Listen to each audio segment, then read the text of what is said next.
अस्सलामुअलैकुम नाज़रीन, drama serial ज़ंजीर की नेक्स्ट एपिसोड काफ़ी ज़्यादा सस्पेंसफुल होती जा रही है। क्यों ना कि अब नेक्स्ट एपिसोड में सोहराब खान के पास एड्डा गेट के इलाके के बड़े बुजुर्ग और सरदार आएंगे जो कि शेरबानो के गुमशुदा होने और उसकी मौत पर इजहार अफसोस भी करेंगे। लेकिन यहाँ पर शेरबानो का राज अभी राज ही रहेगा। क्यों ना कि शेरबानो अभी जिंदा है और इसी के साथ सरबुलंद और रबिया अपने दुश्मनों के इलाके में ही छुपते छुपाते निकलने की कोशिश करेंगे, जहां सरबुलंद पर फायर कर दी जाएगी और यहां सरबुलंद को बचाने इसके अपने बंदे पहुंचने वाले हैं। तो क्या सरबुलंद की गोली लग जाने से इसकी जान खतरे में पड़ने वाली है या फिर गन चलाने वाला खुद सरबुलंद के गार्ड की गोली खाकर मरने वाला है?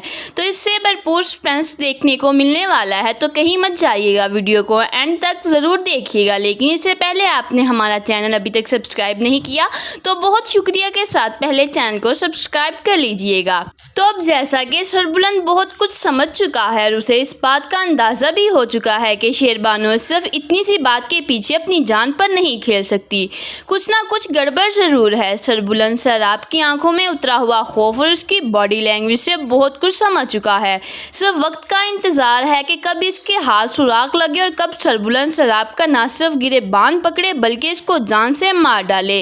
यहाँ रबिया भी अपने इस्ते नफ्स के हाथों मजबूर होकर हवेली से तो निकल पड़ी थी, मगर रास्ते में भटके हुए इंसानों के रूप में भेड़ियों के हाथों अपनी जान बचाते बचाते सरबुलंद से एक बार फिर टकरा गई। और यही रबिया की किस्मत है कि बार बार तकदीर इसे सरबुलंद के सामने लाकर खड़ी करती है। वही शराब भी अपनी बहन का मौत का ड्रामा रचाए सबकी हमदर्दियां समेटने में लगा हुआ और अपना गुस्सा भी बरकरार रखने की कोशिश करता है। आखिरकार वो दिखाना चाहता है कि उसे बहुत अफसोस है, पछतावा है और अपनी गलती का एहसास शराब को बचपन क्या किए हुए है, बेचैन किए हुए है। तभी तो अपने मुलाजिम की खूब पिटाई करता है और यही कहता है कि तेरे होते हुए शेरबानो कैसे मुझ तक पहुंच सकी। जब पीट पीट कर थक चुका होता है तो अपने गार्ड से ही कहता है कि तुम अब मुझे मारो, मुझे सजा दो, मैं खुद को खुद सजा देना चाहता हूँ। अगर शराब इतना ही यहाँ पर शर्मसार है तो जाए और जाकर सब कुछ सच बता दे सरबुलंद को। आखिरकार मार खाकर अपनी जान दे दे, मगर दिल तो शराब का उस सरदारी को हासिल करने की तरफ माइल रहता है जिस सरदारी और शिमले को हासिल करने के लिए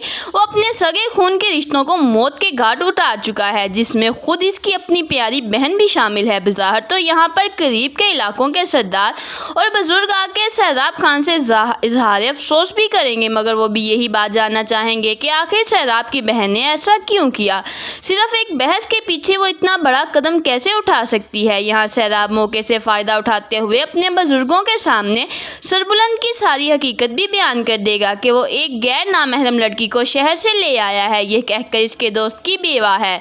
बस इसी वजह से मेरी बहन ये सब बर्दाश्त ना कर सकी। सरबुलंद ने अपनी सरदारी का लिहाज ना किया, ना ख़ानदान की इज्जत का पास रखा और ना ही बुजुर्गों की रवायत का ख्याल किया। बस अपने इश्क व आशिकी के चक्कर में मेरी बहन को मौत की नींद सुला दिया। शराब सरबुलंद पर इल्ज़ामात लगाकर इसे गंदा करने की कोशिश करेगा कि अब इस इलाके के सरदार होने से इनकार करे और अपनी महबूबा को लेकर यहाँ से कहीं दूर चला जाए, वरना सबके सामने इसके लिए सजा का फैसला किया जाएगा।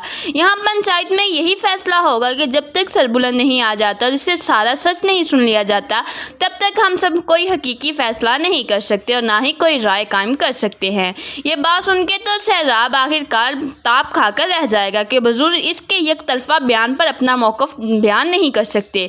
बहरहाल वही रबिया और सरबुलंद इन दरिंदों से अपना पीछा छुड़ाकर एक जगह छुप तो गए और इनके जाने के बाद सरबुलंद रबिया से यही पूछेगा कि तुम यहाँ हमारे दुश्मनों के इलाके में अकेली क्यों निकल पड़ती हो, क्यों हर दफ़ा आप मुझे मुश्किल में डाल देती हैं। क्या आपको नहीं पता कि यहाँ जगह जगह पर आपके दुश्मन मेरे दुश्मन बैठे हुए हैं। मैं नहीं चाहता कि कल को मेरा दोस्त क़यामत के रोज़ अब जब मुझसे पूछे तो मैं उसको जवाब ना दे सकूँ, इसीलिए मैं आपको कहता हूँ कि ऐसा मत कीजिएगा। यहाँ पर आखिरकार रबिया को समझ नहीं आती कि वो क्या करे। इतना कुछ तो उसने सुन लिया कि मैं किस रिश्ते से उसके साथ हवेली में रहती हूँ। यहाँ पर वो खामोशी से उसे अपने घर वापस हवेली ले आता है, लेकिन वो उसे कहता है कि किसी को भी पता नहीं चलना चाहिए कि आप हवेली से बाहर गई थी और आपको मैं लेकर आया हूँ। लेकिन यहाँ पर शेरी का आखिरकार सवाल करना रबिया को काफ़ी ज़्यादा गुस्से में दिला देता है कि तुम यहाँ पर आखिरकार किसके साथ आई हो और क्यों गई थी, कहाँ गई थी तुम। और सरबुलंद यहाँ पर वो कहती है कि अगर तुम जानती हो ना कि ये बात मैंने सरबुलंद को बता दी तो तुम्हारे साथ क्या होगा, इसीलिए जितना हो सके मुझसे दूर रहो। लेकिन यहाँ पर